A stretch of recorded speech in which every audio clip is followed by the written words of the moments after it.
पति की मौत के बाद फैक्ट्री से निकाला, विधवा को न्याय न मिलने पर विधवा ने दे डाली आत्मदाह की चेतावनी। आपको बता दें कि सहारनपुर पति की मौत के बाद अकेली रह गई एक महिला इंसाफ के लिए दर दर भटक रही है, लेकिन अब तक उसकी कोई सुनवाई नहीं हुई है। थक हार कर पीड़िता ने आत्मदाह की चेतावनी दे डाली। जानकारी के मुताबिक पीड़िता अनिता, जो कि स्वर्गीय हरपाल सिंह की पत्नी है, जो कि पिछले 30 वर्षों से अपने पति के साथ ही सहारनपुर में दिल्ली रोड स्थित उद्योगपति की शक्ति पेट्रोल पंप वालों की फैक्ट्री में पशुओं की देखभाल का सारा काम करते थे। पीड़िता महिला अनिता ने वरिष्ठ पुलिस अधीक्षक को दिए प्रार्थना पत्र में कहा कि उसके पति की 3 माह पहले मृत्यु हो चुकी है और वह पिछले 30 वर्षों से अपने पति के साथ ही उसी फैक्ट्री में काम कर रही थी। पति की मृत्यु हो जाने के बाद जब कल वह अपनी दवाई लेने फैक्ट्री में पहुंची तो उसे फैक्ट्री के अंदर मकान में नहीं घुसने दिया गया और मकान में रखे सामान को भी ताला लगा दिया गया और उसे धक्के मारकर बाहर निकाल दिया गया। पूरी रात महिला ने स्टेशन पर रात गुजारी। महिला ने कहा कि यदि उसे 15 मई 2025 तक न्याय नहीं मिला तो वह कलेक्टर परिसर में आत्मदाह कर लेगी। सहारनपुर से महेश कुमार की खास रिपोर्ट। खबरों के साथ बने रहने के लिए चैनल को लाइक, शेयर और सब्सक्राइब अवश्य करें। साथ ही हमारा फेसबुक पेज को फॉलो करना ना भूलें। क्या मामला हुआ? अभी मैंने 30 साल से यहाँ रहते रहते मेरे पति की डेथ हो गई।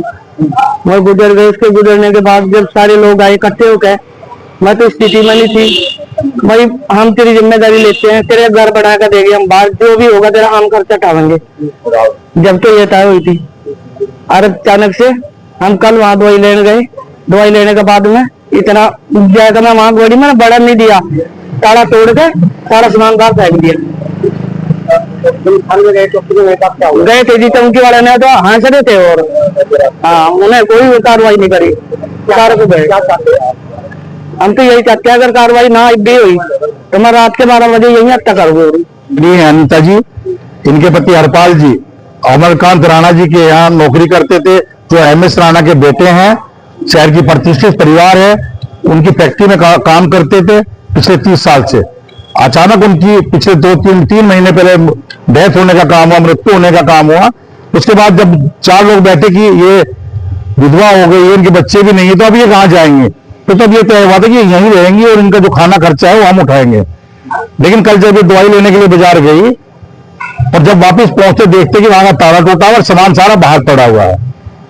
इन्होंने थाना सदर में भी एप्लीकेशन दी, SP सिटी साहब से भी गुहार करी, लेकिन उसके बावजूद जो चौकी इंचार्ज है काशीराम कॉलोनी में, उन्होंने अब तक कोई कार्रवाई करने का काम नहीं किया। रात उन्होंने प्लेटफार्म पर सोकर गुजारने का काम किया। क्या पुलिस की जिम्मेदारी नहीं बनती थी कि इन्हें सुरक्षित स्थान पर पहुंचाया जाता और उनसे पूछा जाता कि 30 साल रहने के बाद पति की मौत भी वहीं पर हुई है, मौके पर काम पर मौत हुई है, तो उनकी जिम्मेदारी बनती है। और क्या बेसहारा को शहर में ऐसे छोड़ दिया जाए? हमारा कहना है SSP साहब से भी यही गुहार लगाई है कि हर हाल में इनका इंसाफ किया जाए। नहीं तो इन्होंने बहुत कड़ा निर्णय लिया है कि जब मेरा कोई है ही नहीं तो मैं जीकर इस दुनिया में क्या करूं। हम इसके पक्ष में नहीं है। हम बार बार इन्हें यही सलाह दे रहे हैं ऐसा निर्णय ना ले, लेकिन इनका मानना है जब खाने को नहीं होगा और रहने की व्यवस्था नहीं है तो मैं बच्चे मेरे हैं नहीं, पति चला गया तो मैं रह के क्या करूंगी। वहां बहन से थी उनकी फैक्ट्री में, अंदर ही मकान दे रखा था इन्हें। ये जो पेट्रोल पंप इसके बैक साइड में है, MS राणा जी की है। उनका कुछ ही मान लो पहले चलती थी, अब बहन से थी 1-2, उसकी देखभाल लोग करते थे। पैसे वाले लोगों के लिए फर्क नहीं पड़ता था, लेकिन 30 साल से वहां कार्यरत थे या रहे। जब मरे तब भी वही मौके पे थे। तो साफ तौर पर इंसान मिले नहीं होगा तो ये तो करे ना करे प्रधान संगठन इसमें